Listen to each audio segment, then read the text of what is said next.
Shri Balaji tractors and मोटर्समध्ये कोणताही tractor खरेदी करा आणि मिळवा हमखास बक्षीस. तर मग विचार कसला करताय? आजच आपला ट्रॅक्टर घरी आणा. आमचा पत्ता पुणे नाशिक हायवे, कुकडी कॉलनी, नारायणगाव, तालुका जुन्नर, जिल्हा पुणे. बऱ्याच वेळा एक गोष्ट अशी पुढे असते का ती समाजासमोर कधीच येत नाही. गायक असतात, लेखक असतात आणि त्याला संगीतकारही असतात. गायक गाणं गातो, परंतु गाणं गातो तर त्याच्या नावावरच खपतं, म्हणजे विकलं जे जातं त्या गायकाच्या नावावर विकलं जातं. परंतु मूळ उद्देश जो असतो, जो लेखक असतो, त्या गाण्याचा जो लेखन करतो तो कधीच समाजासमोर येत नाही.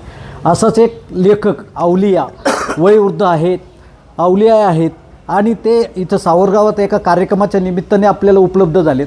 ते लेखक आहेत. त्यांची 150 ते 200 गाणी आजपर्यंत त्यांनी लिहिलीत, समाजासमोर गायलीत त्यांनी. त्यात मग स्त्री भ्रूणहत्या असेल, मुलगी जन्माला यावी असेल, किंवा मुलीचं वाढ कशी व्हावी, मुली ही समाजासाठी किती उपयोगाची आहे ह्या गोष्टीवर, किंवा समाज जागृतीसाठी भाऊबंदकी कशी नसावी किंवा वासावी, हे बऱ्याच गोष्टी मांडल्यात. ह्या गाण्याच्या माध्यमातून त्यांनी मांडल्यात. आज त्या बाबांशी आपण चर्चा करणार आहेत. त्या बाबांचं नाव आहे राईन्स. आपण बाबा नमस्कार. नमस्कार. बाबा तुमचं वय किती? आता माझं वय 72 असेल. आणि नाव काय? शिव मल्हार भक्त भागीनाथ बाबा राईन्स, भागीनाथ तुकाराम राईन्स, गणेशनगर साखर कारखाना, तालुका राहता, जिल्हा अहिल्यानगर.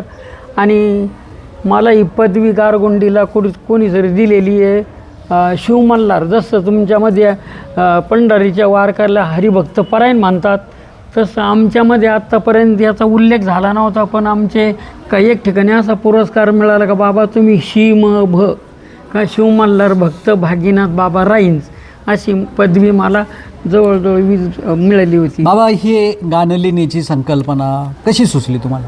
हा ऑटोमॅटिक ती माझ्या मनोमनी चालत राहते. म्हणजे तुम्ही आता गाणं लिहित होते, एकदम तसं त्याला उदयकाला आलेलं नाही, अनुभवातून जे शरीराला दुःख मिळन तर दुःखावर हे गाणे आम्ही तयार. ज्या आपल्याला वेदना असतील त्या वेदना समोरच्या समोर मांडायच्या, त्याच समाजाच्या असतील अशा पद्धतीने झालं. बाबा आता तुमचं सगळ्यात पहिलं गाणं आणि किंवा समाजासाठी एकदम म्हणजे इम्पॅक्ट ठरलेलं गाणं कोणतं तुमचं?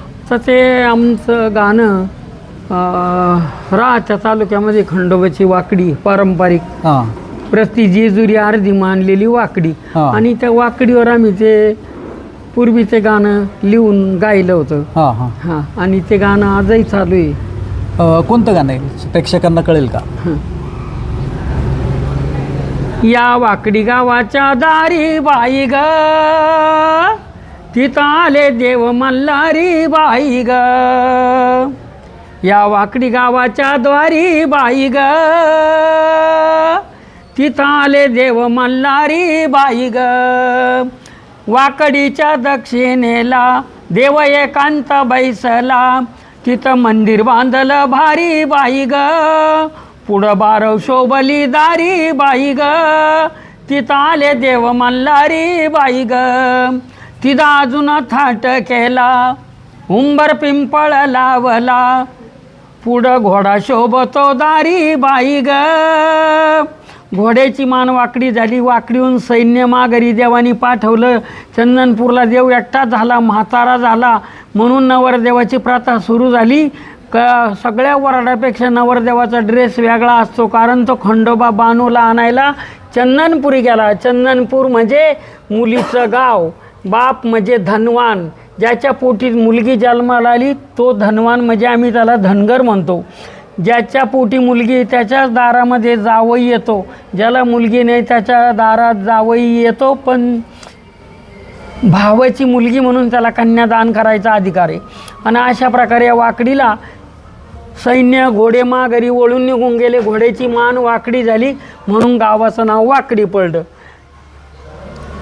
तिला अजून थाट केला, उंबर पिंपळ लावला, पुढं घोडा शोभतो दारी बाई ग.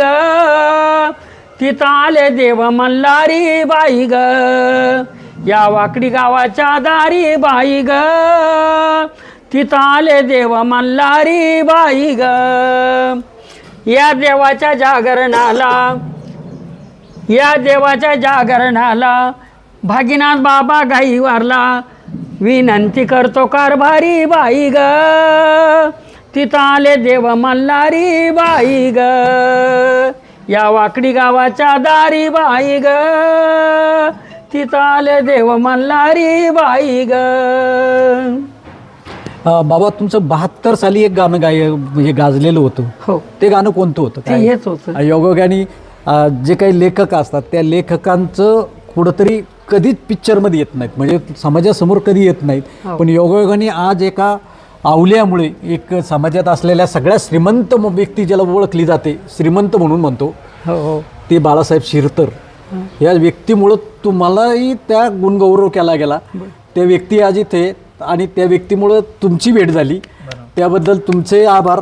तुम्ही एबीसाठी एक चांगलं गाणं गायलं आणि एवढा वेळ दिला त्याबद्दल धन्यवाद. तशा